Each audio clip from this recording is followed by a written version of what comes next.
All right, guys, let's sing a song. Adam, could you play for us?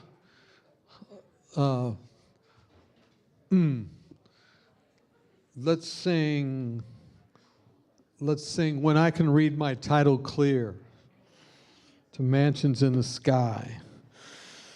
When I can read my title clear. I don't even know what number that is. 464? This is for the realtors out there. 464. When I can read my title clear.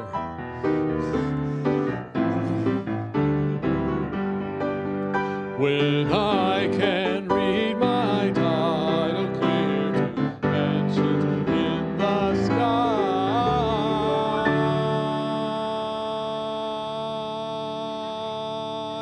I'll bid farewell to every fear and wipe my weeping eye, and wipe my weeping eye, and wipe my weeping eye. I'll bid farewell to every fear, wipe my weeping eye. Should earth against my soul engage and fiery darts be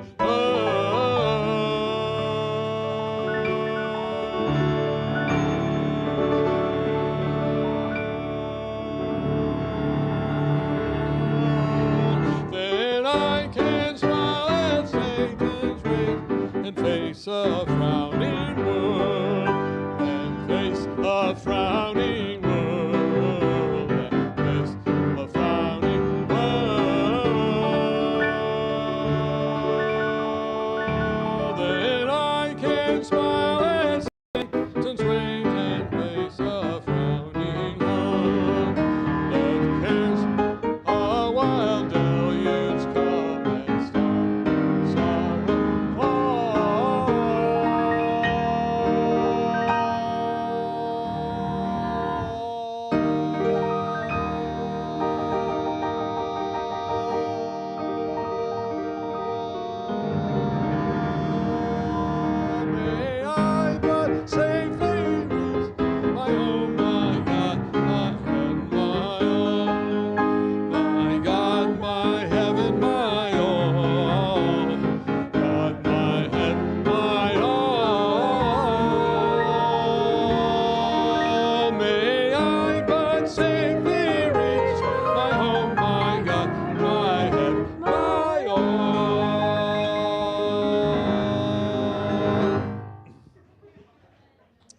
Amen.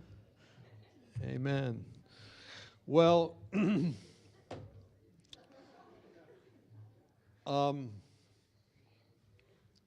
was some years ago that my brother-in-law, some of you know him, his name's Rich Constantinesco. He was in a rough place in his life. In fact, he was living in Boulder, Colorado, with someone who was a witch. And he got really in a bad situation. He was finally crying out for help, and he called me up in Kansas. And he said, I need help. And then I heard this terrible noise in the background, and the phone went dead. I traced the call, and I found out that he was in Boulder, which is 18 square miles surrounded by reality. And reality is nowhere in that 18 square miles. And I realized he was in trouble. I found the address, and I called up Roger. I don't know if you remember this. And it was like in the middle of the night. It was pretty late or early. I don't remember when exactly. I said, hey, would you drive to this address and see if there's this car there? And he did. And he said, yeah, it's there, so I want to make sure. I bought a plane ticket. And I said, I'm going to go out there, try and save my brother-in-law. So, why am I getting emotional? This happens when you're 60. So, I I I fly out there, or I'm getting ready to fly out there, and my brother-in-law calls me back, and he's whispering. He says, "I need help," and I said, "I'm on the way." He goes, "You don't know where I am." I said, "Look out your back window." And I said, "There's this car and that car." He goes, "How did you know that?" I said, "It doesn't matter. I'm on the way." And flew out there and picked him up. I don't know if you even remember that, but I called you up to go look at that place. And, you know, our job in life is to seek and save the lost. That's our job. Yeah. Whatever we learn in school, it might give us access to a different demographic of people. We might be able to open doors that we couldn't open otherwise. Maybe we were a colporteur once in our lives and we went to those kind of doors. But when we become a nurse, we're able to open up hospital doors. Or when we become a surgeon, we can go into a surgery suite. The only thing that changes is the access we have, but our job is always the same, to seek and save the lost. So when we're out on TCI, Total Community Involvement, that's our job. We're out there to seek and save the lost. So I've asked our speaker to talk with us about something that maybe could help us from what we do in the community. And so each week in the community, this time period, we go out and we're out till 7 o'clock in the evening, and we're working in various neighborhoods, 14 different neighborhoods. Is that right, Jason? 14 different neighborhoods. And Jason Hoeing back here is our coordinator. You might want to spend some time with him too to give him some pearls as well. But you've done church plants and different things, and we're also studying that here, folks. Our church is too small in two ways. Number one, not just in terms of its physical plant, but in terms of it's almost too large to do what we need to do in terms of discipleship. So we're studying how to actually spawn different congregations, maybe even on the campus first. And we're toying with different ideas. I've talked with Dr. Musose. I've talked with Dr. Martin. I've talked with Dr. Nedley. I've talked with now Roger this week. And we already have someone here, Eugene Pruitt. Is Eugene here? Who's already has a group of about 20 non-members plus members that are meeting weekly. And so we're really intentional not only about that, but linking those things with what you're doing in TCI. Many times in Adventism, people just move from one church to another as spectators and consumers. And they do it based on their own felt needs. I want to go there because it's easier for this or that and the other. They don't consider that stage of their life to be evangelistic.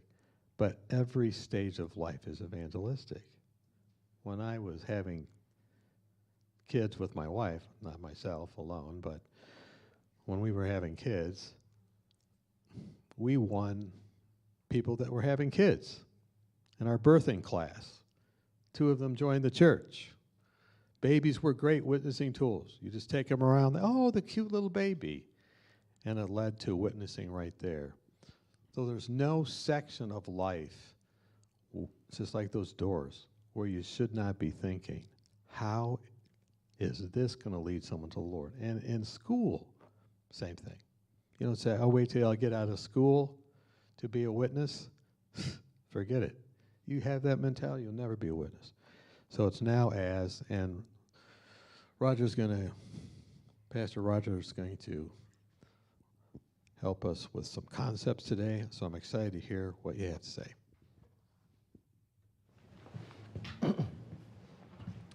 Don's exactly right. I tell my congregation that if you cut me, I bleed evangelism. Because I think that everything we are called to do is to reach out to people around us. And so we did the same thing in our birthing classes when we were we were sharing our faith and witnessing to people. We were out at the beach one time on the Oregon coast, and our dog ran away from us to go see another dog, and we're like, "Bandit, get over here!" And we walk over, and we ended up introducing ourselves because our dogs had met, and went out to pizza, got together with them a bunch of times. We're able to share our faith with them. It was kind of funny. So I want to share with you some things today, though, that it says creating a culture of evangelism in your church. Statistically, here's what goes on. In North America, a friend of mine did a study. It's probably about 20 years old now.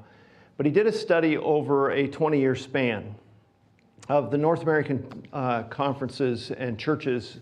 There's 59 conferences in North America. And he did a study of all the churches that had, or all the conferences that had grown their membership. And it came down to this. Every city in North America that had grown its Adventist membership had planted churches. Every city that had not planted churches had stayed the same in membership or had shrunk over the course of 20 years. It's kind of a fascinating thought to you. And here's why. I want to show you a little video clip that shows a little why I think most churches don't grow.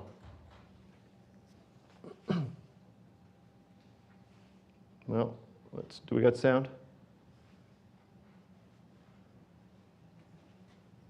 Is it on me? Let's try it again. There we go. Imagine a church where every member is passionately, wholeheartedly, and recklessly calling the shots. I have a busy work week, and by the time Sunday rolls around, I'm tired. So how about a church service that starts when I get here? Can do. When you arrive, we begin. This guy, he plays by his own rules. We want to find a church where if he starts screaming, we're not the bad guys, right? Say no more. If your baby's screaming, you stay seated. The others around you can leave. You know, financially, Sherry and I don't give a lot to the church, but we sure like to know who does. All right, if you join now, you'll know what every person gives in detail. When I'm in church service, can my car get a buff and a wax? Not just that, but an oil change and a tune-up. Hey, how about tickets to the Super Bowl? That's asking too much. I'm serious. If I'm going to join, I want tickets to the big game. All right, you join now and we'll get you there. I like a pony. Look in your backyard. Where it's all about you.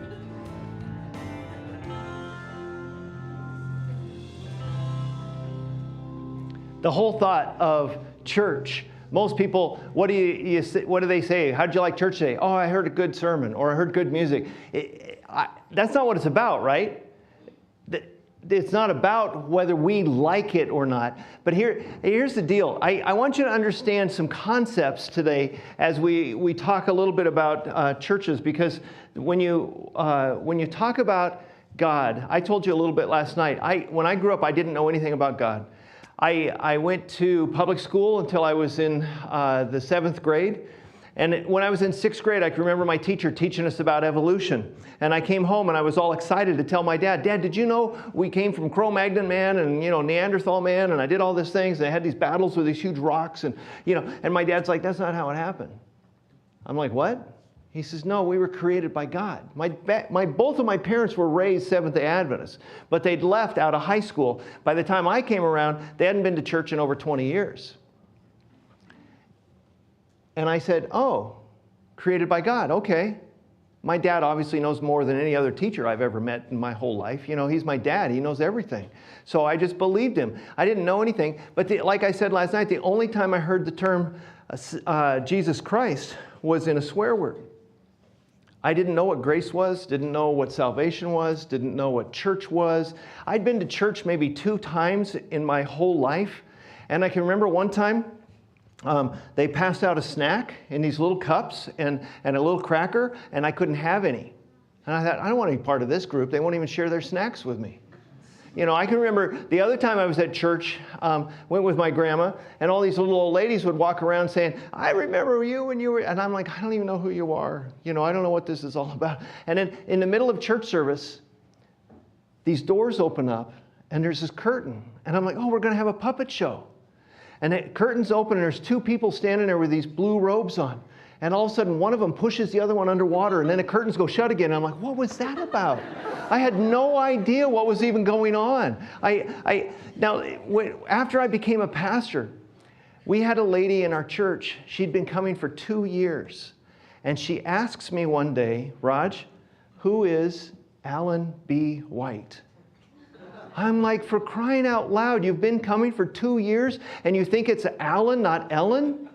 How is that possible? But how is it possible that you can come for 2 years and not know anything? But look at some of the other things that we say in church that don't make any sense to people. We talk about the GC. You got it? The GC. I had after one of the general conference sessions, a lady in my church got up front. And because she had been, and she says, I want to give a report about what happened. I said, okay. She gets up front and talks about the GC this, the GC that. And that was at our first service. At our second service, I said to her, would you do me a favor? Would you not say the word GC? She said, why not? I said, because we got 20% of our audience in this congregation are non-Seventh-day Adventists. They don't even know what the GC is. So I'm just asking you, when you want to talk about the GC, you talk about the General Conference of Seventh-day Adventists, the world headquarters of the Seventh-day Adventist denomination. It takes a paragraph so that people understand it. But she did it, and she did a great job. What about this one? Potluck. Do people know what that is? A little bit, maybe. Cradle roll. Some people want to know why we roll cradles around. That doesn't make any sense to us. Or when I first started coming to church, I'm standing there in church. I'm 12 years old, and all of a sudden I hear this 80-year-old lady say to another 80-year-old lady, you're a dork. And I'm like, you can't do that in church. You can't call somebody a dork. And my mom had to explain later, it was talking about dork us, okay? And I thought the old lady was calling the other person a dork. Did you grow up? How many of you had new Tina when you were growing up? I always wanted to know what was wrong with old Tina. This might be before your time. Or there's Loam and Linda, or tithes and offerings. I want to show you a grid. A friend of mine developed this chart, and I want to show it to you because I think it says something significant about what we do in church. Because if you're talking about total community involvement, it's your total community is reaching the total community, right? Isn't that what it's saying? And so it's the idea that how do we do that? Now, the average church doesn't get this. And this talks a lot about it. So this is a grid. These are the unchurched SDAs. The next part of the grid is the churched non-SDA. The unchurched non-SDA and the church non-SDA. And the churched, unchurched SDA, and then the churched SDA. Notice in the top left, lines drawn at an angle. Those in the never category, those are the people that have never gone to church. They're unchurched, they're non-Adventist, they've never gone to church. It's about 30% of the population of any city in North America. It's growing. That number is moving towards 50% pretty rapidly of those people who never went to church. That's how I grew up. I was non-churched, I was non-SDA, and I didn't know anything about it. The majority of that group is the formerly churched. They understand what the Lamb of God is. When we sing about the second coming, they know the words. They've heard the songs. The hymns are not old to them. The bottom category, the church non-SDA, there's two parts of them. They're passive or committed. Those who are going to church, they're active in their church, and some of them are passive, some of them are committed. The top right is the former Adventists. They're angry, bitter, they're passive, or they're close to coming back. And the bottom category is those who are SDAs and going to church. They're new, they're the main ones, and the DDDs, the definitely devoted disciples. Now, it's fascinating. When we start talking about doing things at church, we tend to plan almost everything towards the DDDs, and some in the main category as well. But we do our potlucks there. We do our programming for there. I've tried to get my one of my church members. She's in charge of our health ministries. I'm always trying to get her to do something. I'm trying to get her to do something to reach the community, and she's, I just want to do something for our members. I don't know where that went. It'll come back. There it is. Okay. But we plan our hikes, we plan our Sabbath afternoon programs, we do all this stuff to try to reach our definitely devoted disciples. Those are the ones that don't really need to be reached, correct? Correct? Okay, kind of. I mean, okay, we all need something. But notice where the cross is. It's up in the new category. It's up where people used to be outside of church. They've just come into church. What if we moved the focus of church up to reach the people that are ready to be reached? Those who used to go to church, those who understand church. See, we're breaking away from the concept of the me church. It's the concept that says church isn't about me.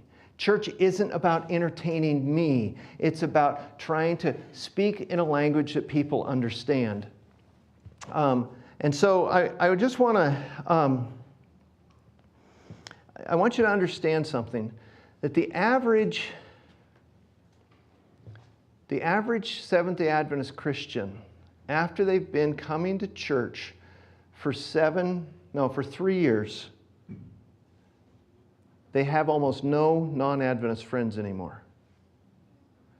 If they don't have 7 close personal friends by the time they're in the church a year or 2, they're not staying.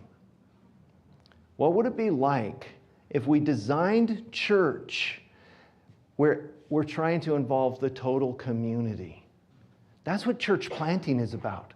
It's about saying church isn't about me, it's about reaching people around us. And so this whole concept of trying to do church in a different way, Psalm chapter 2, verse 8 says this, "Ask of me and I will give you the nations for your inheritance and the ends of the earth for your possession." That's been a prayer of mine for several years now, but quite a few years, that I'm saying, God, I'm asking you for this community. I'm asking you for the nations. We're having an evangelistic series next month where I'm going to be doing most of the speaking. Our youth and young adults are going to be doing about half the speaking. And they're doing a tremendous job with it. Over the last year and a half, 2 years, they've done 5 evangelistic series and have come close to baptizing 25 people because of that. And that's, our youngest speaker is 12 years old. He doesn't even see over the top of this pulpit. He's short. But we've got 25-year-olds, we got 21-year-olds, we got 19-year-olds, we got 17-year-olds speaking, because we're trying to teach in our congregation to ask God for the nations, and He's going to give them to us. 1 Timothy 1, verse 5 says this, "The goal of this command is love, which comes from a pure heart and a good conscience and a sincere faith." I want to show you another video clip that I think goes along with your total community involvement a little bit. Here it is.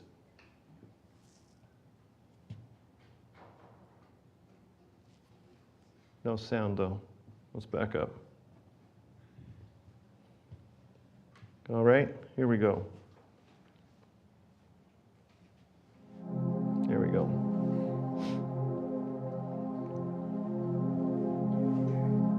For thousands of years, the church has been a symbol of refuge and hope. Old or new, archaic or modern, this structure has long been home to the ideals of faith, hope, and love. But are these principles confined to live within these walls? Do they exist only among the pews and stained glass windows? Do they reside only in the Bibles and hymnals, to be opened at service and then laid to rest until we return again? Could it be that church is more than a building? Could it be a hand reaching out to someone in need? Could it be the embrace of a friend?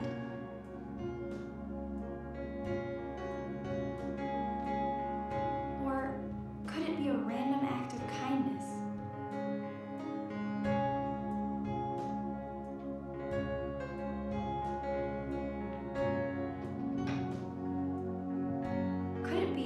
church is more than simply a place. It is home to a calling that goes far deeper. A sanctuary, not built to confine us away from life's trials, but to empower us to share the love of Christ with those around us. It is an opportunity to work together and effectively touch a world in need. It is an opportunity to be more than a building.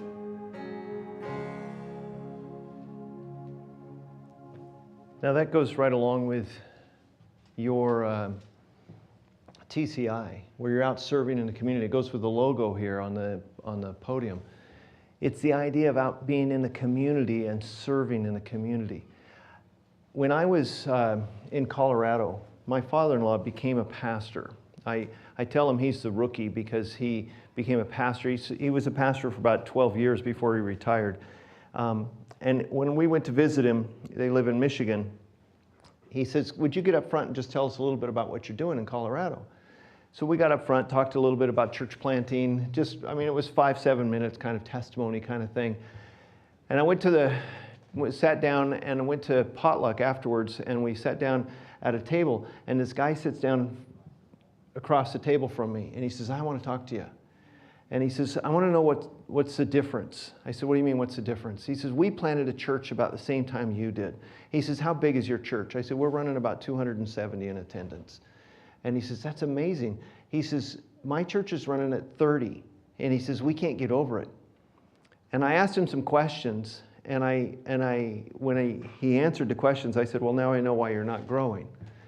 And I gave him some reasons. I'm about to give them to you here. I said, if you follow this basic pattern, you will grow. He says, oh, we tried that. It doesn't work. I said, well, you didn't try it, based on his answers. I'll tell you a little bit more about that in just a minute. I want to walk through something with you that shows how I think outreach ought to happen in any church, but especially as you guys begin the discussion about church planting on this campus and in this community. I think you need to keep this in mind because it flows right out of your TCI stuff. The first part is we're going to build a triangle here. We're going to build a triangle. And the base concept is to build it in friendship. We're going to go into the community. We're going to build friendships in the community. It's my belief that you don't build friendships to make a project out of people. You build true, honest-to-goodness friendships in the community. And you seek to build strong, solid friendships. I remember I used to ride bikes a lot, and I'd get out on my bike and I'd try to find other bikers who were riding their bikes, and we'd get in behind each other, we'd draft, we'd talk. And I was riding with a group of men and ladies one time, and I happened to be at the back, and a lady in front of me, she's like, so Raj, what do you do? When you're a pastor, sometimes you're not exactly sure how to answer that. Because if you're dealing with secular people, I remember somebody asked me one time, what's a pastor? I heard a guy say one time, he says, I wanted to tell everybody I write books. I do a lot of writing or something like that. But I said, well, I'm a pastor. And the lady in front of me that asked me a question, she swore. She says, oh. She said, oh no, I just did it. Now I'm really going to hell. That's what she said. But she swore, and we came to the guys in the front, they stopped pretty soon. We all came to a rest, and they ended up gathering around, and we started kind of talking about spiritual things. But it was all about just getting out into the community and just trying to make friends in the community. When we first moved to Colorado, we lived across the street. We rented a house right across the street from a park. It was right next to the local police station. And we were out in the park one day, and we my wife actually met this gal, and they were pushing their kids in a swing. And our youngest was like 1.5 years old. Their youngest, they had 3 kids. We had 3 kids at the time.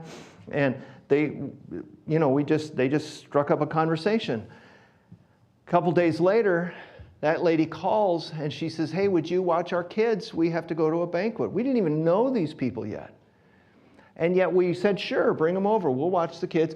I can't imagine dropping my kids off to perfect strangers to just watch them, but that's what they did. But we ended up spending time with them. We had barbecues with them. We just made friendships with them. And pretty soon we baptized them, simply because it all started in a friendship. I remember they said, well, hey, we're going to have a barbecue. And we're like, that's cool. We're vegetarians. And they're like, what do you barbecue? Oh, we have these things called grillers, you know. And they're like, okay, what's that? And veggie burger, it was a garden burger. And we tried to get Roland to try one. He says, he looks at it and he says, what's it made out of? Well, it's got beans in it, it's got vegetables in it. He says, that's not food. That's what food eats. And we grilled him up. He tried them, and he's like, it's kind of mushy, you know, it's not the same. He says, and we never made a vegetarian out of him, but we baptized his whole family because it started with friendship. The second step in the pyramid is you go and you start doing kindness. It's service projects. It's shoveling snow. It's sweeping somebody's walkways out. It's painting their houses. It's picking up trash in a park. We used to go door to door handing out 9-volt batteries with a little sticker on it that just said, we just want to encourage you to change your smoke alarm batteries. We just wanted to show you God's love in a practical way with no strings attached. And we just pass out 9-volt batteries. We would go Sabbath afternoons, we'd go out to the soccer fields and we pass out water bottles. Water bottles had a sticker on them, a rubber band with a card stuck in it that says, just wanted to show you God's love in a practical way, no strings attached. And the back of the card was a map to the church and when we met.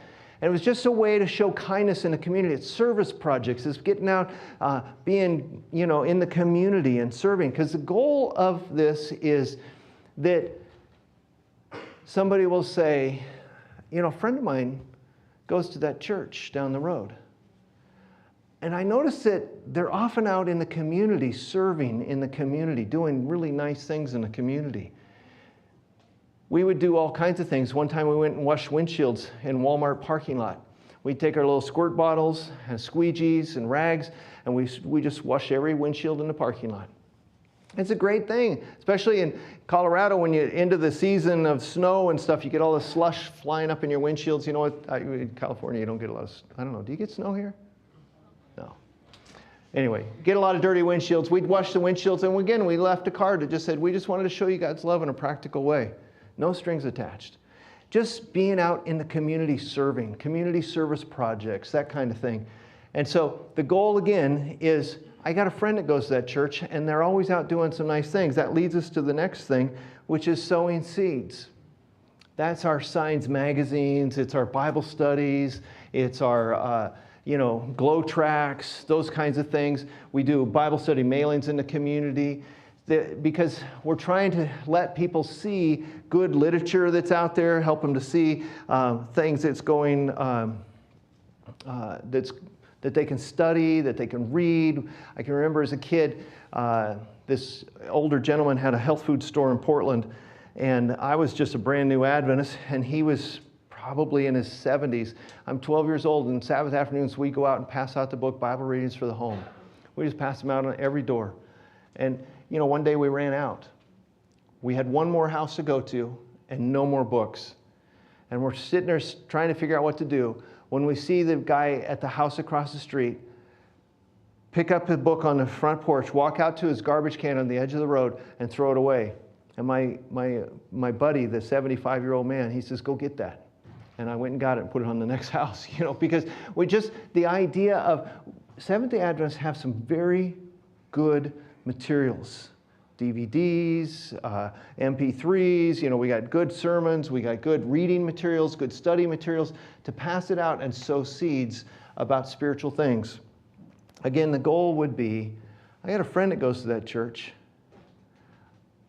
I see them out doing nice things periodically. And now they are also, I've read some of their literature and it's not so bad. Sorry, just interject. In February, second weekend in February, right, Jason? Where's his crick here? We're going to do that on all TCI territories. So we have Christ Object Lessons and Habits That Heal. And we're going to set aside time. Jason's coordinating this with Streams of Light Ministries, and we're going to be going to every door to give away literature like that. So exactly what he's saying is going to happen if you want it to happen in your, how many of you want it to happen in your territory? So it's going to be very nice books that you're going to give away as a gift, we're suggesting, to to the people there. And the church, I already got the church to pay for these books. It's a good book. Habits That Heal, which could lend itself to coaching, health coaching, and then Lessons on Love, which is Christ Object Lessons, which could lend itself to a Bible study on the parables. Mm-hmm. Sorry to interject. That's great. Just put it in there with what you're saying. You know, my wife and I just found this book, and we're going through it together right now. It's a cool book. It's got some really good things in it. Do you know the history of Christ Object Lessons? That Ellen White wrote it specifically to get into the community. It's not an in-your-face book like Great Controversy can be. It's simply about Jesus, and it's about Jesus' love. And she wrote it specifically as a sharing and witnessing book. And it's a great book to pass out. The goal is build friendships in the community, and do kind things, service kinds of things in the community, which you're already doing, and then sow different literature in the community so people can grow. The next step in the pyramid is to create bridge events. A bridge event is specifically designed a non-spiritual event where we invite people to our church or churches in order to hear something. It might be a health class, it might be a stop smoking clinic, might be a weight control, might be a depression seminar. You do a lot of those kinds of things here at the Institute, but is there anything happening here for the church doing those kinds of things that it's associated with the church?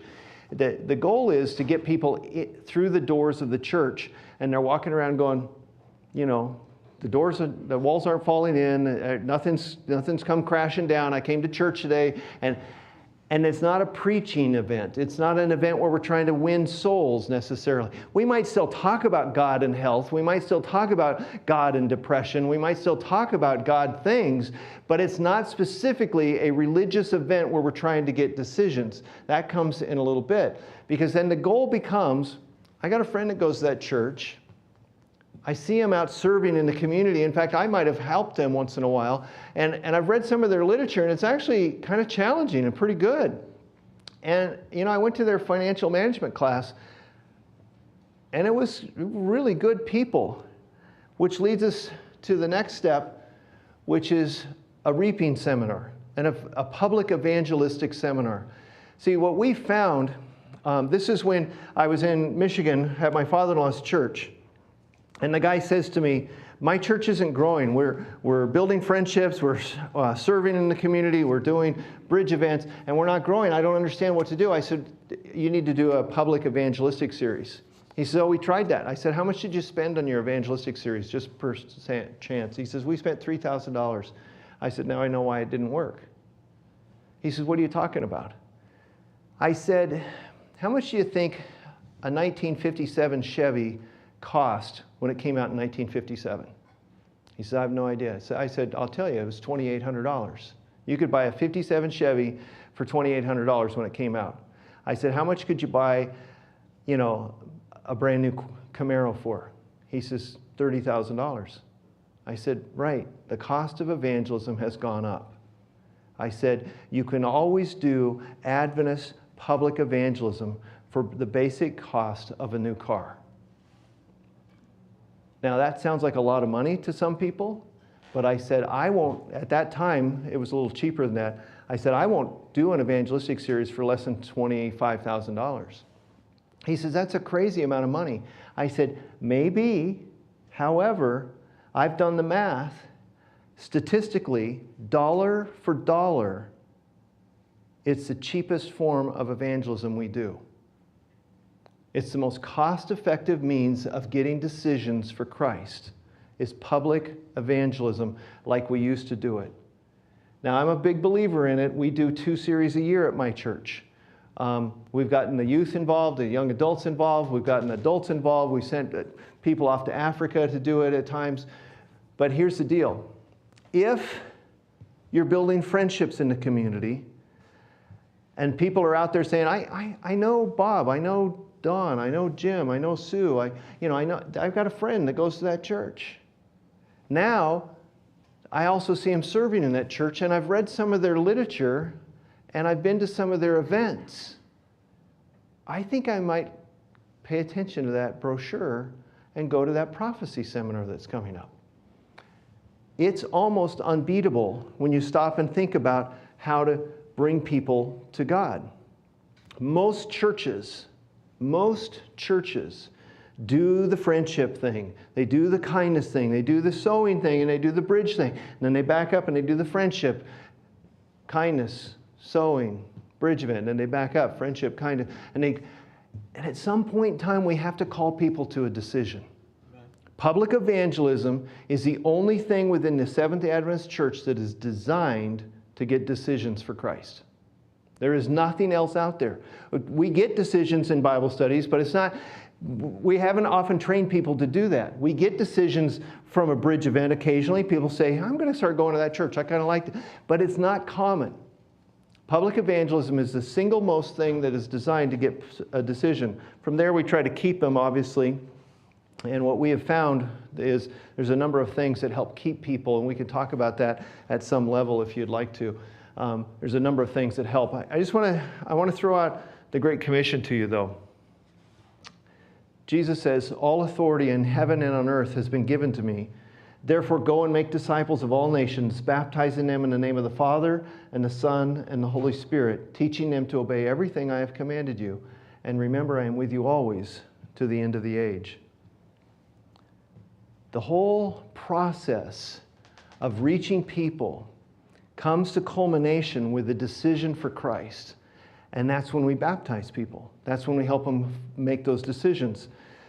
I want to put things out on a continuum. We're going to talk about a continuum tonight a little bit, but this is a different continuum, if you will. Infinity, left, and so you've got this continuum, this timeline. I'm going to divide it into two pieces, where the one on the left is evangelism, the one on the right is discipleship. What happens in the middle is where people meet Jesus. It's this idea that everything left of the cross, I should do it this way because that's where your picture is. Everything left of the cross is evangelism. Everything right of the cross is discipleship. Everything we do ought to be about bringing people to Jesus. That means the songs we sing at church, does it make sense? I have to challenge my congregation once in a while, and I'll say, I love this song. I love this song, but there's a song, what's the name of the song? I can't think right now. My mind goes blank. But one line in it says, "Here I raise my Ebenezer." It's a wonderful song, isn't it? You know what an Ebenezer is? It's a stone of remembrance. We have this thing in our family. We've studied it within our family a little bit, and we create this picture book of all the Ebenezers of God, that God has done miracles in our family. And we create this picture book every few years for Christmas presents or something, and we give it to our kids to say, don't ever forget the way God led. But imagine the average non-churched person who walks in the doors of the church, and we sit down and saying, "Here I raise my Ebenezer." And I'm like, Ebenezer Scrooge? You know, what's an Ebenezer? Or there's another song in the hymnal that says, "Have you had a Gethsemane?" And they're like, the average non-church person's thinking, I've had an abortion, you know, I've had an affair, I've had a divorce. What's a Gethsemane? I have no idea what a Gethsemane is. To the Christian, it makes sense, right? And so to understand that we have to speak in a language, think back to Dorcas, okay? Think back to new Tina versus old Tina. Think back to Rolling Cradles and GC. How do we get there? Understanding that as we walk along, as you and I walk along, we've made decisions to come to Christ, and that was evangelistically. And then we've made decisions to keep growing as a Christian. But I think that something needs to happen beyond this. And the best way I know how to describe it is a few years ago, a bunch of my family members and some other people from our church, we climbed Mount St. Helens. Now, if you look at the very top, that's my wife and then me, and then a couple of church members, 4 church members, and then a daughter, a son-in-law, and a daughter. We climbed Mount St. Helens. Mount St. Helens, you can see it from my backyard, basically. Not quite, there's trees in the way, but it's that close. We can get there in about an hour, hour and a half. And we climbed it. And it's a wonderful thing. Hey, anybody ever climbed mountains around here? Okay? I love to hike. I love to climb mountains. And the beauty of climbing Mount St. Helens was we got to glissade on the way down. You know what glissading is? I mean, we were just sliding, just sitting down on our rears and just sliding and just had a blast. Every time you climb a mountain, you know what you have to do? You have to come back down. So that's looking out over the crater of Mount St. Helens. We couldn't get close to the edge because it was an overhang of snow, and they said, don't go there because you might fall through and then we'll never find you. But every time you climb a mountain, you got to come back down. And I think every time we go from evangelism and then we grow as disciples, the next thing we have to do is to go back the other direction and find somebody new to come and bring up the mountain with us. Does that make sense? In other words, we sometimes have this idea in Christian circles that what we need to do is we just need to grow ourselves, and we just need to put down our spiritual roots ourselves, and we need to make sure that we're growing as a Christian. We need to follow where God would take us. But the goal of discipleship, you're never a disciple of Christ until you go back and help somebody else become a disciple. We are called to be disciple-making disciples. To go up the mountain, come back down, and let's get somebody else to go back up with us. Because as Seventh-day Adventists, we have a lot of people around us who have no idea what's going on. They have questions about what happens to you when you die. They have questions about what the second coming even means. They're not even sure what that means. They have questions about Jesus. They have questions about the future. They have questions about all kinds of things. And here's the deal. We have an answer. We have the direction to point them. And I think the worst thing we ever do is keep it to ourselves. And so I encourage my church members, when you go on a hike, invite your next door neighbor to go with you. When you go you go out to eat, invite your neighbors to go with you. Don't just go with the holy huddle with all the people that you like and that go to church with you. You know, it's like I heard a guy describe it this way one time. He says, you ask a bunch of non-Christians, you know, they're going to go out and play golf. There's 3 guys going to go play golf, and they're all non-Christians. And they say, what do you think? Should we invite Bob? Make it a foursome? And somebody says, nah, I can't stand Bob. And everybody says, yeah, me neither. Let's not invite Bob. Let's get somebody else. You ask a bunch of Christians, there's a threesome going to go play golf together, and they want to make a foursome. Should we invite Bob? And the Christians go, yeah, Bob's not the best guy in the world, but he needs Jesus. Let's invite him. Let's invite him. Because as a Christian, if we are not rubbing shoulders with somebody who doesn't know Jesus, we're wasting a lot of energy and time. And so I encourage my congregation, always go out and invite people to go with you who don't know Jesus. Now, I want to show you one more video clip, if we got sound. I want to show you one more just as kind of a challenge.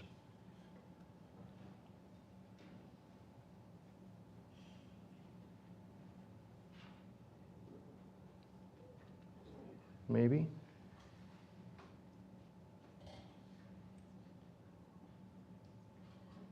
Let's try it again. When's it going to happen? Here I am, there you are. Here I am, desperate for love, for truth. What are you going to do when you leave this building? Are you going to share with me what you've been learning here today? Or are you just going to bottle it up and pull it out next week for your friends? Now, when I say share, I'm not talking about every tactic you've used on me in the past, like judging my every move, telling me I'm a bad person, pointing fingers, giving me disgusting looks. And my favorite is when you tell me that I'm lost. I don't even know what that means to be lost. Do you really think judging me is going to make me change? Would it make you change? Now, I know I'm a bad person. I've done bad things, but I don't need you to tell me that. What I need is for you to pick me up when I fall down, to be there when I'm broken. Yes, there's something missing in me. There's a void in my heart that I don't know how to fill. You have it. You have that thing that makes you whole. You know that person that I need to know. So I'm watching your every move.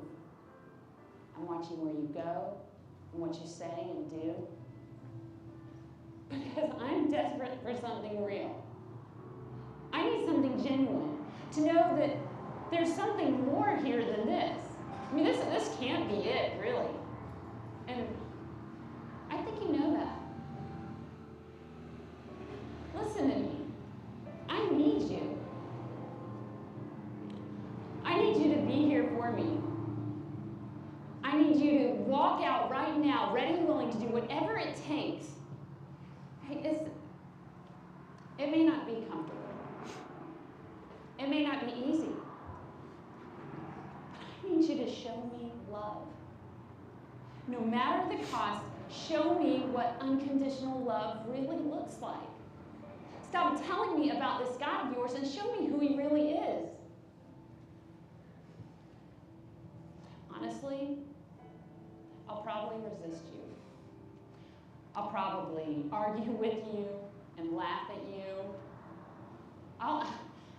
Even when you fall, I'll probably call you a hypocrite.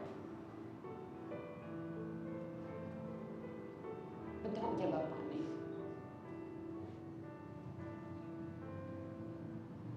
Please don't give up on me.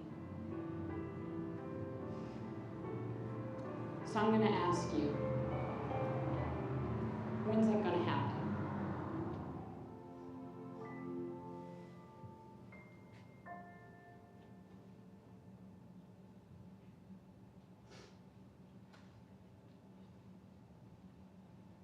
Psalm 2:8 again.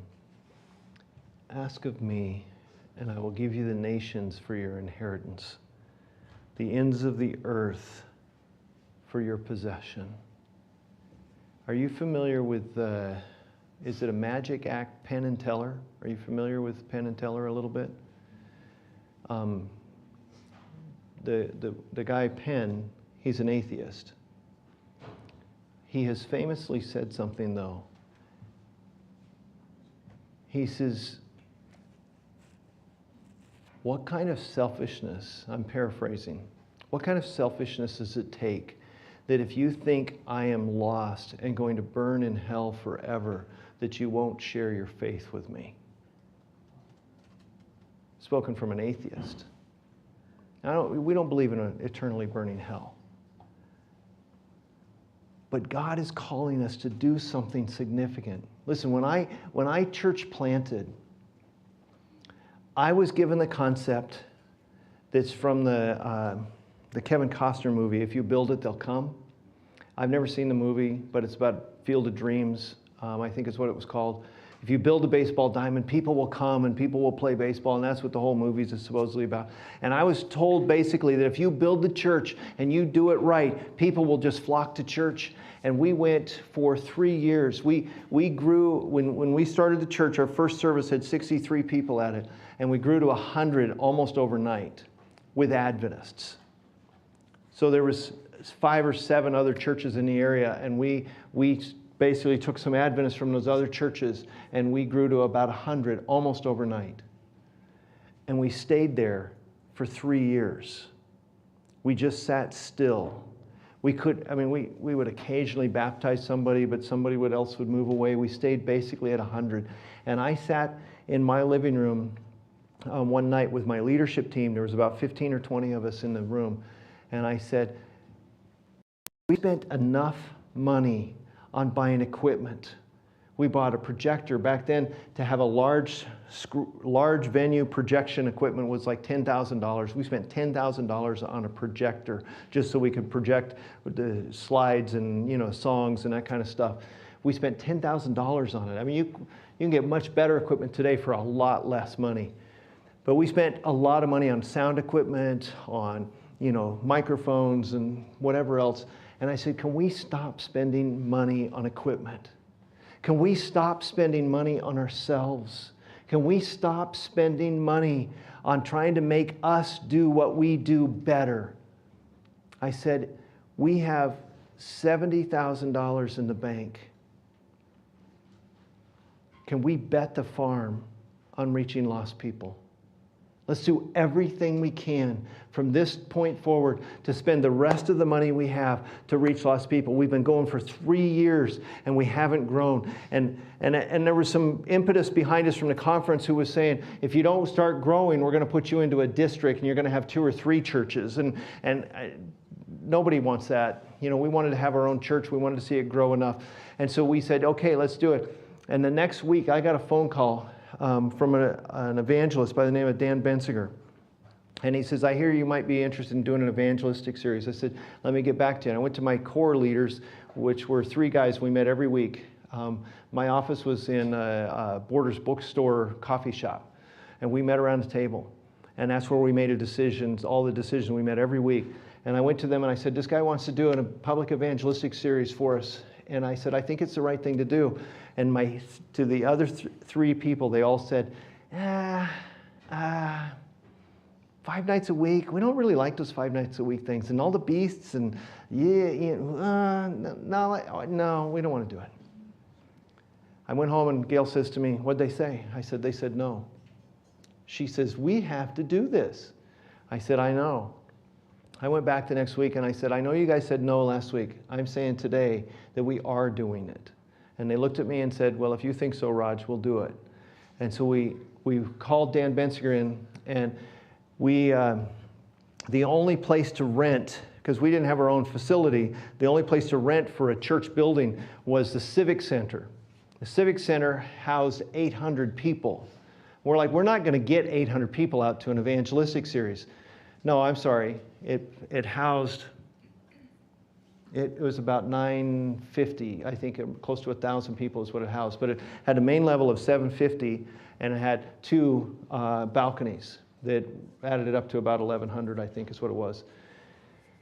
And the evangelist says, at best, we're going to get 350 people out with the budget that you're spending on this. And I said, okay, well, it is what it is. He said, but I'm afraid that we're going to get swallowed up with space. I said, I know, we're just going to pray through it. We're going to do what we can. And we just prayed like mad. We just prayed and prayed and just committed it to God. Opening night, we had 700 people out opening night. We didn't get into the balconies. We thought we were going to have to open them up. People kept coming in. In the end, we had $70,000 in the bank before we started. We spent $70,000. We spent it all on doing this evangelistic series and a sister church. And in the end, we had $90,000 in the bank. And I'm like, is that new math? Is that what we call new math? I don't know. It's God's math. How do you do God's math? I don't understand it. We spent it all, and we had more in the bank afterwards. We baptized 50 people. 25 went to the sister church in Greeley, and 25 went to our church. And our attendance went up by 70. I'm like, how do you do that math? You baptize 25 people, but our attendance goes up 70. And we saw God do something significant, because what we realized is that the average church plant does friendship, does kindness, does sowing, does bridge events, and they never call people to a decision. Many Adventists don't like public evangelism. And my thing is, it's because it's not targeted at you. It's not targeted at the already convinced. It's targeted at the people that just want to know some more about Scripture. It's targeted to people who want to understand the Bible better, and that's what we provide. If I had it, I'd pull up another slide for you. We won't worry about that. I want you to understand what you're doing with TCI is great. I'm going to push you. I'm going to keep talking to Don. I'm going to push you guys to the next level to do a public evangelistic series right here, to do it maybe in the community. And he's going to come up and tell me he's already planning on something, which is awesome. Well, yeah, we do a series every year. Good. Last year we had Wes Peppers, high in lycopene. And then the year before that we had Louis Torres. That year And then the year before that, I can't remember who we had. I think it was our own students, and then the year before that, someone else. But we have that. Now, this year, what we're thinking about, it's not totally sold, is that, do you remember the statement in the Great Controversy where it says in Scandinavia and these other countries during the Reformation that the adults couldn't really do evangelistic preaching, and so these kids did it? I remember that statement. I met these two kids. They're 9 and 11 years old. These guys are dynamite preachers. And I'm thinking about having them come and do our series. How many would like to watch some little kids do a series? Yeah. Now, here's my philosophy. If the little kids do it, then you guys will have no excuses for never doing it. That's right. That's right. And these guys are dynamite. And we've had a lot of colloquiums that have focused on creation, evolution, and science subjects. We could do that again. I have a guy lined up to actually come and talk about the Adventist Mortality Study, Adventist Health Study 1, Adventist Health Study 2, the Smog Study, and Religion and Health Study from Loma Linda. Plus, there's about 500 other studies that he could talk about.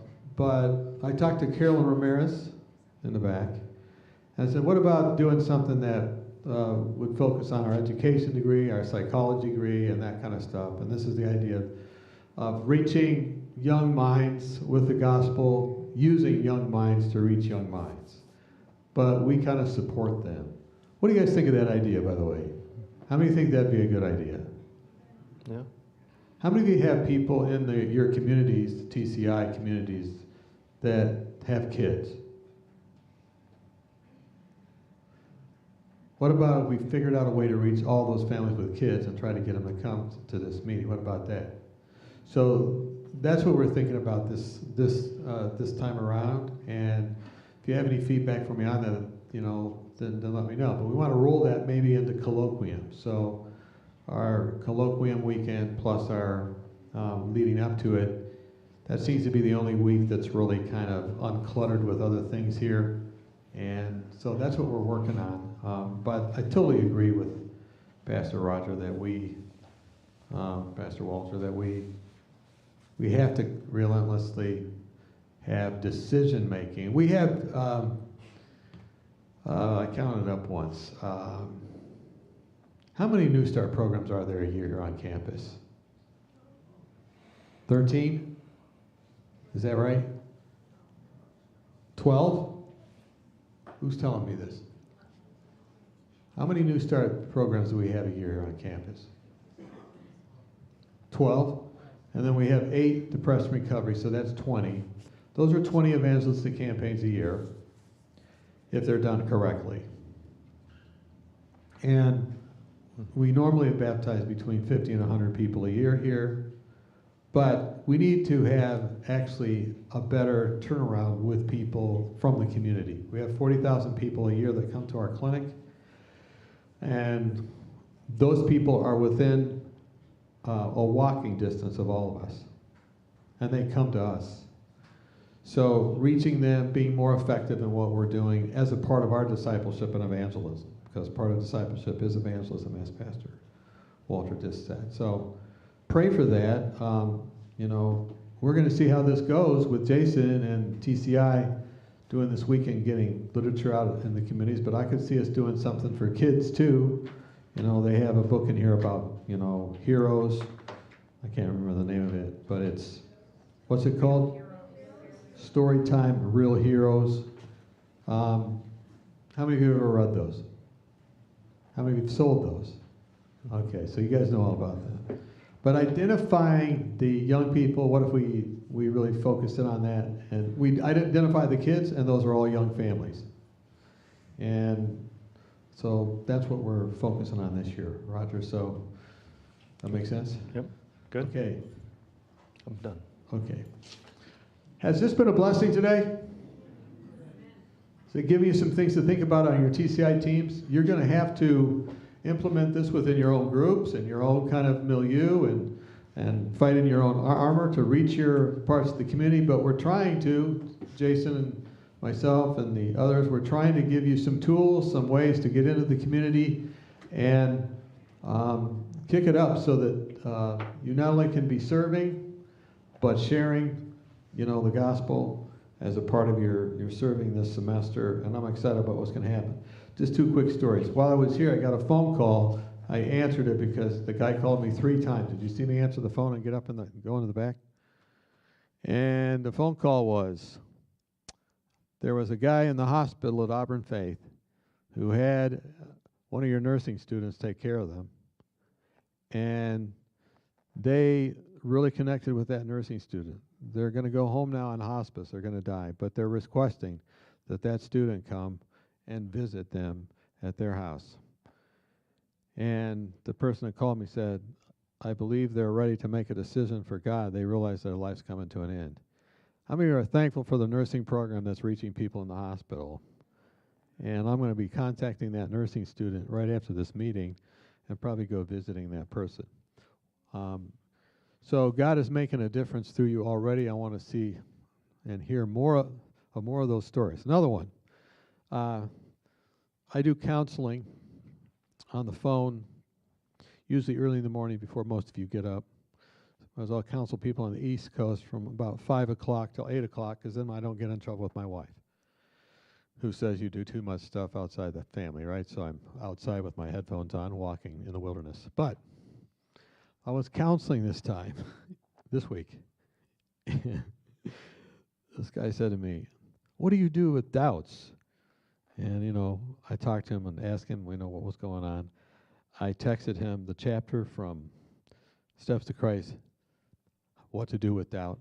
I talked about, how I deal with doubt, and I gave him James to read, because James every chapter is talking about doubts that leads to double-mindedness and activity. And he calls me back 20 minutes later, and he says to me, that's it. I've decided I want to be baptized.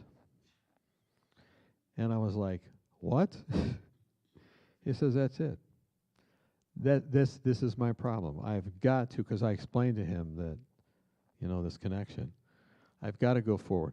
So I know right then that the devil's going to attack that decision. So what did I do? I set a date. I said, what date are you thinking? And he told me, we looked at the calendar together, and he goes, I'm in Ann Arbor. I'm taking my MBA. I'm going to be graduating this year. I said, okay, I'll fly out there. I'll go out there. And I had introduced him some months before to the pastor out there, because I said, I want to see your baptism. He says, no, I made a lot of these decisions when I was at Weimar. I want to fly to Weimar. I'm going to fly my family to Weimar. He's a man of some means.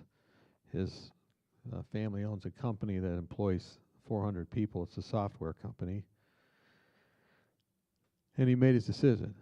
I tell you what, I just began to cry, really, because I just saw the power of God in that guy's life. He's a Hindu.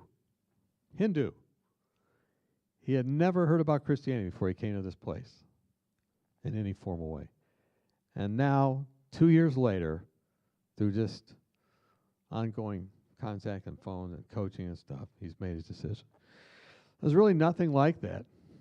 You're not gonna improve on the feeling of knowing that someone is going to be able to visit with you for eternity because they've come to faith and you're maintaining faithfulness. There's really nothing better than that. And there's nothing better than making the connection that Dr. Walter was talking about today. So thank you so much for that. Thank you guys for listening. You can spend the rest of TCI however you want. Maybe Jason has some announcements for you as our fearless and powerful TCI director. I don't know how powerful I am, but thank you so much. We all appreciate it, and the stories and the encouragement to start churches. TCI is trying to start 14 churches. 14, that's a lot, right? Home churches. And that's what we've been doing starting last semester. And so right now, I want to take some time, kind of in a town hall type setting, answer, question, and get your guys' feedback about TCI. So I would like the faculty to stay here if you like and participate. But if not, if you like to go back and you have some work to do, I understand as well. But since we're all doing TCI and we're all in it together, I want to make TCI the best that I possibly can. And when Pastor Don came to me a year back and asked me if I would be the director for TCI, I had no idea what I was signing on to. And as I prayed about it, I said yes. And then when I started getting involved with it, I was like, this is pretty big. This is huge. And it's taken me a full year to kind of get my bearings and understand what's going on. But I think I'm starting to get it a little bit. But now I want to talk to you, kind of in a personal type touch. And I want to ask you, what can we do to make TCI run better, smoother? What kind of activities would you guys like to see in TCI? Does that make sense? Jonathan. Appreciate it. No, so I was just wondering, so we have a lot of really experienced people here. We have Pastor Don and Mr. Pruitt and you and others that do a lot of ministry, and so I think it would be a great improvement to TCI if we could have, you know, how many, 13 groups we have? 14 groups. If we could have a rotation of these people, you know, or people that are experienced going around and kind of mentoring the groups, because, you know, in all reality, we're all young. And, you know, everybody has leadership and staff, but, you know, not everybody in staff leadership has done a lot of ministry, and that's just, you know, it's just a fact. And so I think that would be really helpful to have people that are just really on fire for God, and people that have done a lot of this, pastors and people that have devoted their lives to this, going through and just, you know, telling us what we're doing wrong, what we're doing right, because I would love to know all the things that we're doing wrong, and I'd love to fix them, and I'd love to do things better. So. Yeah, thank you very much. Yeah, that's understandable. Now, he talked about ministries. What ministries is he talking about? What kind of ministries would you guys like to see or do? I mean, we have depression recovery programs. We have New Start programs. We have cooking school, Live Long, Live Strong programs. But this is time right now for you guys to think outside the box. Who is all canvassed? Okay, well, I've never done that before. Okay, so you guys need to teach me what kind of activities you guys are looking to do from a ministry. So at GYC, you guys got together with Mr. Mendoza and you sang at Taco Bell. Does that make you feel good? It's cool, right? You're thinking outside the box. You did something totally abnormal from a ministry, but it is a ministry. And the people who were there, the workers, they really benefited from it. They enjoyed it and they loved it. So is TCI running smoothly for you? Oh, yes. So one thing I want to ask about is if there would be more opportunities for students to actually be involved in contacting the people and like have more leadership responsibilities, because when you're more of a participant, you act as kind of a participant. Not necessarily, but if you're a participant, you don't really have your hands in the mud and you're not really being invested in it. And I think it'd be really cool if we could have more of the responsibility of contacting the people we need to contact or organizing activities or things like that. If we're given that responsibility, that would be really cool. Okay, yeah. Yeah, thank you. I appreciate that. Thank you very much. Yeah, Christina? I would just add to that, if you want the responsibility, you need to take the responsibility. Okay, so we're working in a group. Some of our groups have 7, 8, 9, 10 in a group. So what the two people are saying is that everybody needs to collaborate together, right? And not just take the seat back and let one person do the work. So we have a faculty leader and we have a student leader. But God is training us to be what? All leaders. We're all leaders. So we all want to get in and we all want to collaborate, okay, with each other. Okay, so anybody else? Thank you so much. Anybody else? How can we improve TCI? Yeah? You're way in the back over there. That's okay. Here, come up here and grab this. So as far as that, Lillian, our group created a spreadsheet. Oh, sorry, I'm nervous. Our group created a spreadsheet, and some of us would just reach out to some of those contacts, and it does make it, like you said, more of a kind of like responsibility. Like they know who to call. Like the parents, they call out to me when they say, "Oh, my kid is sick. They can't come to TCI Kids this week." Or I'm the one that's reaching out to them. Like today I got a call, like, "Hey, is there going to be TCI Kids?" I'm like, "No, not today, sorry." But just, make a spreadsheet, list the comments that they put on there, and that way other people can read back what they said or how you can like bring up personal things. So making a spreadsheet has been useful for our TCI Kids team. Okay, thank you. Yeah, kept everybody organized, right? Yeah, exactly. So who has been on the TCI class? Has most everybody been up there? Okay, so you guys browsed the first section, the modules. You guys looked at the roadmap, right? And you can see our objectives, where we're starting and where we're ending, okay? And you can kind of see how I'm leading a little bit. Did you watch the video? Okay, that was a little cheesy, right? But I'm going to get better at that. Since I'm a very tactile type person, that means I like to talk to people face to face, and I can't do that as much. So you guys are going to be seeing more videos, and I'm going to make them cleaner. They're going to look a little bit more professional. So just bear with me, but those videos is how I'm going to instruct all you guys on keeping to the objective. And what did you guys think about all the writing? A little bit of the writing. Did you guys see that in there? Oh, Adam has not been on Canvas. TCI, Adam. Yeah. I'm sorry, I won't make eye contact. Yes? Which one? Oh, okay. The writing. Okay. The writing, the little feedback assignment will open tonight. I believe it's 6. Oh, so you guys haven't seen it yet. So don't worry about it. But you guys will see it. It's smooth. I love it. And so I'm going to get to know you guys a little bit more, and I'm going to get to know your, what you guys are doing inside the groups, and it's going to keep things a little bit more organized. Okay, so anything else? What other, you guys had time to think about a ministry. What kind of ministry are you guys thinking about? A singing ministry? Josh.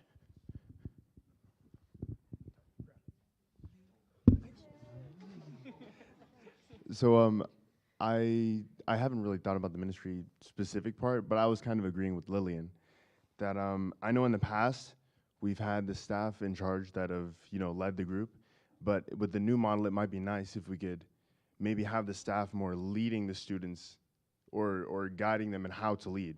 So the student leader would be the leader and the staff would just be guiding them in that way. And also like the TCI Kids was saying, it would be nice if we also had the groups maybe share their success with different ways of organization in maybe once every 2 weeks or something like that, so we could all know what the other groups are doing that's successful, so we could kind of build together and we're not kind of stagnant by ourselves in an individual group making up our own stuff. Okay, I second that. That's a beautiful statement. Could we have something on Canvas where we can share what's happened and then it can be put together by you? I like that. Yeah, that's great. Yeah, that's excellent. Thank you. Yeah, that's perfect. So we'll put testimonies, right? More testimonies up on Canvas so you guys can kind of see. Okay, I like it. Anything else? So this is, okay, yeah. I just had a comment about ministry ideas, maybe. Maybe I'm ignorant. I'm a freshman. I'm not too familiar with TCI, and I'm not familiar with what all the other groups do either. But in my group, we actually got a lady and started teaching her ESL. I speak Spanish, so I'm able to tutor her in that way. And I'm not from California, so I don't know the demographic here too well either. But it would be nice to see more language opportunities in that way, and seeing if that's a need that the community locally might be interested in. Okay, thank you. Yeah, that's perfect. I don't speak Spanish. I know I look like I speak Spanish, but I don't. So that's good. I like that. Or English. I can't even speak English either. So my thoughts on this, and Josh, I like your idea, and this is my thoughts, is put students more as leaders and faculty leaders more as mentors. Does that scare you? Does it make you a little nervous? But, so what would happen is the faculty leaders is still a part of TCI and a part of your group. I mean, they're right there. But what they're doing is allowing you to make more of the decisions, okay, and more of the planning. And if you have any questions, you go to your faculty leader to ask them those questions. Does that make sense? So that's something that I'm kind of thinking about and, weighing. So, yeah, Marianne, I won't throw the microphone at you. Yeah, I just want to let you know that our team has been doing that this time. This is the first, we've always tried to have the kids involved, but somehow it always seemed like the faculty always just kept kind of just doing it, and we kind of carried that burden. Well, this time we have a student leader, and he does it all. He initiates the communication. We're just there to support the faculty. It's been a whole lot less stress for us, and I think they're more excited about things because it's them. So it's been good. Where is your student leader? Is he here? He's not here? Okay. Thank you so much. Yeah. Okay. So you can see that we're making progress. So, yes. So I know at the beginning of the semester, or maybe it was last semester, we had the sign-up opportunities for different things we wanted to be involved in. And I was just wondering if there would be any possibility of getting more groups or projects that you could be involved in something that you're passionate about, because I know there's typical things that TCI groups do, but when you have something that you're passionate about or that you're into that you can support, that helps you make connections with people, and that's how you build friendship. So I don't know what happened with the other things, but there was music and like DR and everything. Yeah, no, I still have that list, and I still check on that list, and I kind of see where everybody's interests are. So I have not forgotten that list, but thank you so much. That's a great idea. Yeah, Jonathan. I'm sorry, this will be the last one. I'm speaking way too much. I was just thinking, like, if you have a bunch of, and I think this is what you're doing, but if you have like a bunch of companies open, you have your managers and then you have your regional managers, and they'll go through every month or so, and they'll basically just be a part of the store. They'll usually stay there for sometimes 6 hours, sometimes just a regular shift, and they'll watch from the morning until the very end, and they'll watch every step of the process, and they'll get to know just the very baseline person who's there that's doing the most minimal job to see if it's functioning correctly. And so I do think it's really important, if we want student leaders to really lead out and we want that dynamic to be correctly, to facilitate that, we do have to have people to rotate through, somebody who's really experienced, like Pastor Don. I don't want to put any more weight on you though, because I already know you have a lot of stuff going on, but somebody like that to go through and to just be like, well, I'm going to spend a day with this TCI group and see what they do, because in that one day, you'll pick up on all the weaknesses, you'll pick up on all the strengths, and you'll see the dynamics between the people, and you'll be able to say, okay, this person could be leading out. I can see it in their face. They want to, but it's just not happening. And so I think that would be really the key to facilitating that. If that doesn't happen, then some groups will work out and some won't. So I don't know if that was already your plan, but I just want to emphasize that. No, yeah, that's part of it. Yeah, thank you so much. Yeah, thank you very much. You want to say something? Okay, don't. Okay.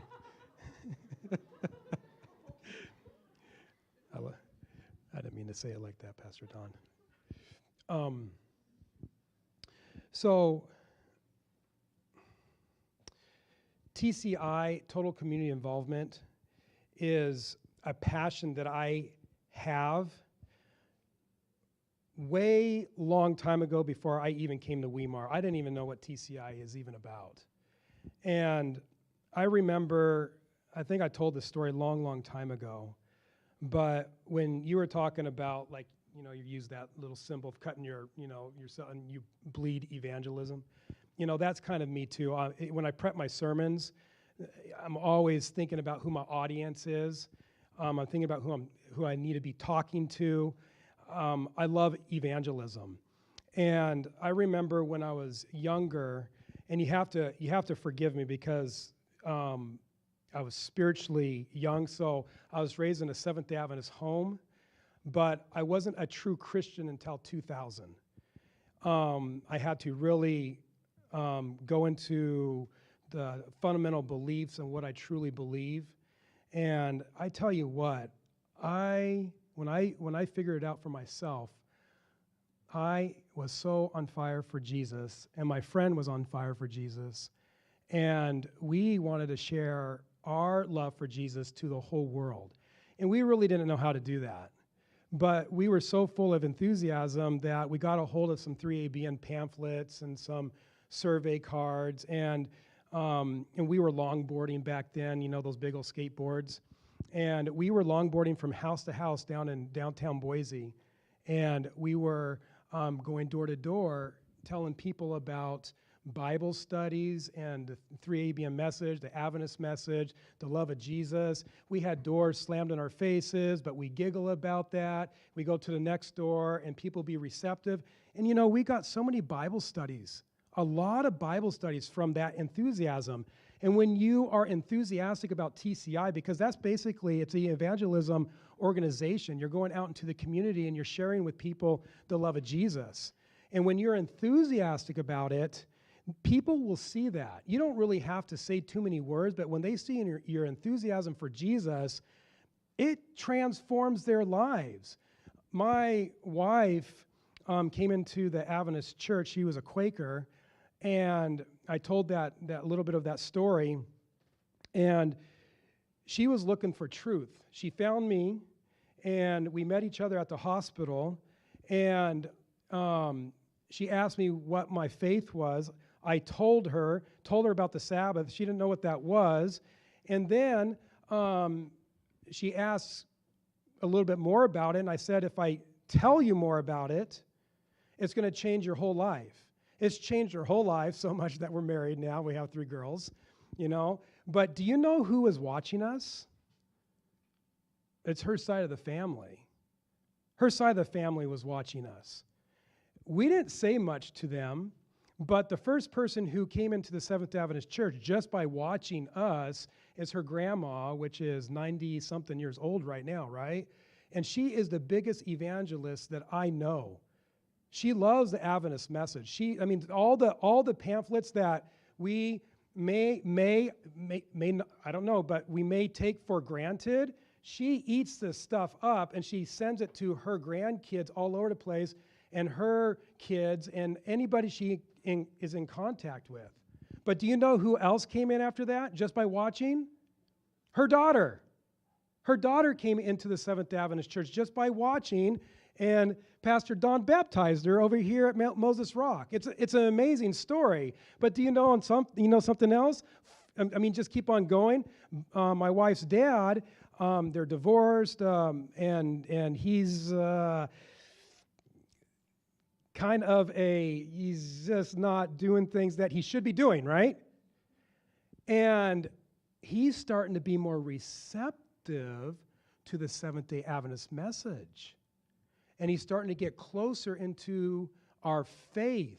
He's starting to go to our church and going to gym nights and different things. So what I'm saying is, it's just not speaking all the time, it's our actions. And so when we're enthusiastic and we're going out into the community, people are going to take note of that.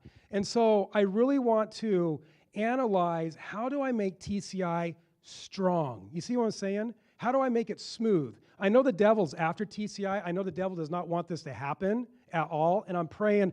I tell you what, I pray all the time for this organization, for you guys, every single one of you guys. And I really want this to go smoother. And I think I found a way to make it a little bit smoother. But I really want to listen to you I want to listen to you and what type of ministries you guys want to do. So I've been hearing some. I've been hearing a little bit, and it's great. But as time goes on and the semester goes on, and if you think of anything, any ministry that you would like to do, email me, text me, let me know, because then I can process that, and then I can kind of work that in somehow, some way. You see what I'm saying? Yeah, Pastor Don. You know, our shirt for TCI, what does it say on it? Yeah, stand up here, buddy. Yeah, turn around. So, thank you very much. You can have a seat. Take a break. It says need help. And I think this first clip that Pastor Roger showed was me, church. When you go to the community, you don't go to the community with wanting to do what your passion is. That's not your mentality. Your mentality is to go to your community and figure out what their need is. Your passion is to meet their need. So meeting that need, whatever it is, like when I started nursing school,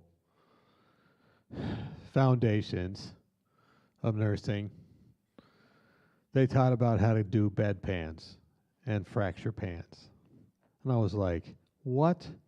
I've got to take someone's smelly poop, and this is my calling in life? Look, this is not my, look at me. Do I look like I should be doing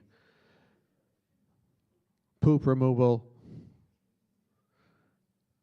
And so I went into the nursing instructor and I said, I don't know. I was about to say something. I walk into her office. I'm ready to talk about bedpans. And I look at her desk. And behind her desk on the wall is a bedpan. It's on the wall. In a frame. A bedpan in a frame. I'm like, what in the world? And I said, why do you have a bedpan on the wall? And she said, you know, that bedpan reminds me that I'm there to serve people in their most vulnerable times and do things for them that they can't do. And if I do that with grace, and I do that with love, that's going to be the most healing thing for them. I want you to remember that when you're in your neighborhoods. It might be the most unsavory thing that you're asked to do. But your passion is to reach people and disarm them. So when I was graduating from nursing school, or no, I was leaving my first church plant, which was in St. Joe, Michigan. And they asked me to speak, and I did TCI every day in the seminary because I worked the 3 to 11 shift, and then I went to school in the morning, or 11 to 7 shift. And they asked me to do this, and so I said, what am I going to talk about? So the title of my sermon when I was leaving was Bedpans and His Plans. Well, I took a bedpan and I put my picture in the bedpan where normally other things are. Can you say amen? And I handed that picture around to everybody in the hospital, and they were like, what? And there were 40 people that came from the community that day to church. And they made decisions. So what I just want, I don't know what's going to happen on your groups, but sometimes the reason you're not being maybe as effective in your group is because you haven't really captured what the needs are. And you may not be able to capture the whole need of everybody in the neighborhood. Just capture the need of one family, of one yard. In my group, when we first started, I went around the neighborhood and I said, which neighborhood looks like the biggest disaster on the planet? And then we went to that yard and cleaned it up, because this is my theory. If that yard gets cleaned up, then people are going to notice that. And this was, and we were cleaning these people's yards up, and people were driving by, and they were honking. They were honking, yay, because they were so happy we were cleaning up this eyesore, right? One lady stops, and she says, I just want to bless you. And who are you? Who do you work for? And I said, we work for God. You know, I told her about it. And she goes, I want to give a donation. She gave me $250. So I don't know. Maybe in your neighborhood, what's the worst looking yard? I don't know. But in your team, start trying to figure that out, right? And you can't do maybe not the whole neighborhood, but just try and find one. And trying to have one win. And it'll make a big difference. The one thing else I wanted to say was, the church is here to help TCI, and I'm here to help TCI too. I was on the internet the other day, and a man who Roger and I both know, went to school with, he has a brain tumor, and I saw him giving away a bunch of money to different people because he's preparing to die, essentially, and he has all kinds of money. So I messaged him, and I said, you know, I see you're giving all this money away, and these are all noble causes, but let me tell you what we're doing. He heard about TCI, and 15 minutes later, he sent me $10,000. People believe in what you're doing, okay? They like that. They like when you're actually out there helping people and meeting a need. And so don't lose your momentum. I think it's easy to lose momentum in a group if you're not having a win, so to speak. And that's why it's good what you said, to tell the stories of one another, because sometimes one group might not have a good day, but another group will. So let's keep at it.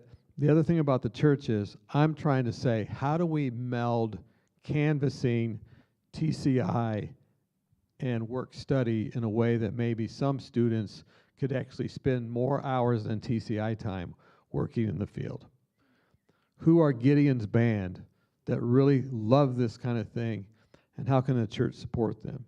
And how can we have more students out in the field following up in those different areas? He's saying, you know, maybe you're saying maybe we need mentors. Yeah, we need that. But we also need people that can be in your territory other times during the week than you to follow up on what you've been doing. How many think that might be good? And what if there were 10, 15 students that we were piloting with, where their actually work study time or their work time was spent doing Bible work or gospel work in the field? Would anybody be interested in that instead of the kind of work that you're doing? You see what I'm saying? And those kind of people, I'm going to find a way for the church to support you in that.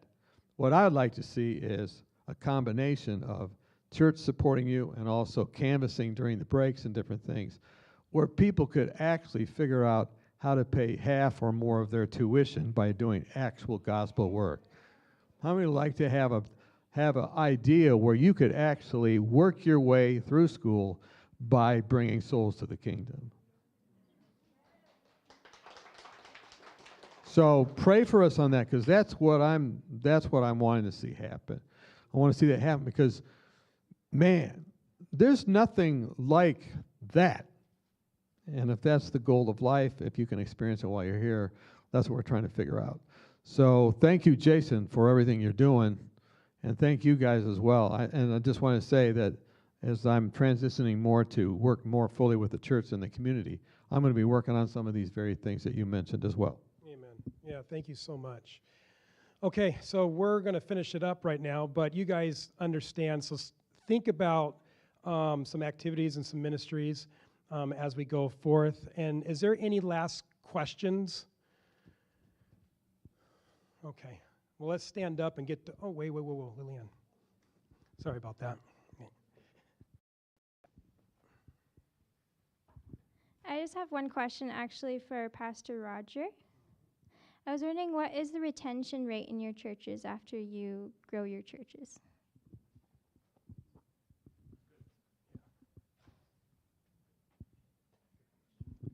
Thanks for asking that. That's a great question. Retention rate is something that gets talked about a lot right now. And we're never happy if we don't keep 100%.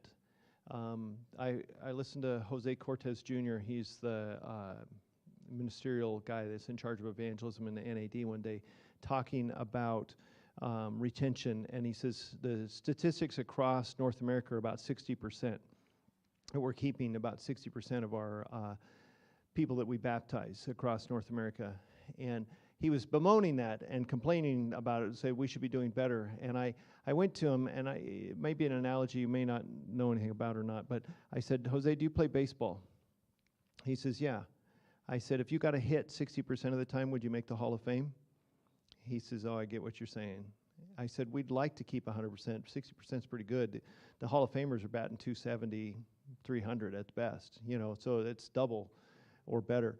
At my churches, we do a number of things to keep people, and one is we find that people make decisions at events, like public evangelistic events, but they maintain those decisions by being in a community, we call them community group, but a small group. People stay in those decisions when they're supported by people, and our retention rate runs about 70 to 75%. So. Thank you very much. And this, I just thought about something about testimonies. Would you guys like to see what we did last year on Wednesdays? Go to our Fridays. Would you like to see that? So you'll see the testimonies. So we'll have our special music. We'll have our choristers' special music. And then we'll have a short little talk or testimonies and then a short little talk. You guys want to do that? So we'll do that we want to do that on Friday evening, so for Vespers, so we can kind of keep that unity as well. Did you have one more? Okay. And so one last announcement. The Cricks are really spearheading this literature evangelism for the 10th and the 11th. And I have invited Essay to be part of that, to really push the word and to invite everyone here to participate in going door to door with our tracts right here. So please keep that in mind as we leave Haskell Hall, okay? All right, let's stand up and we'll pray and you guys will be dismissed. Heavenly Father, we just want to give you praise and glory for Weimar.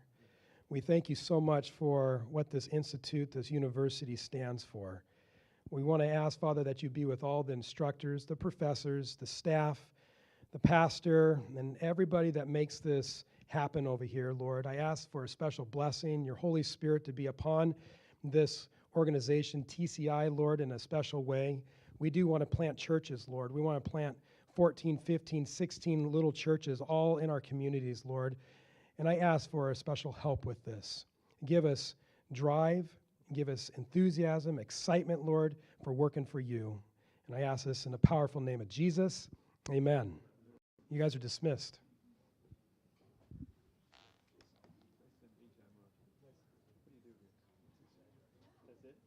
Yeah, for right now, and I'm going to take my master's here. Yeah, so I'll be done. I just started, so about another 2 years. Okay, so you're taking a master's here? Yeah. Yeah, okay.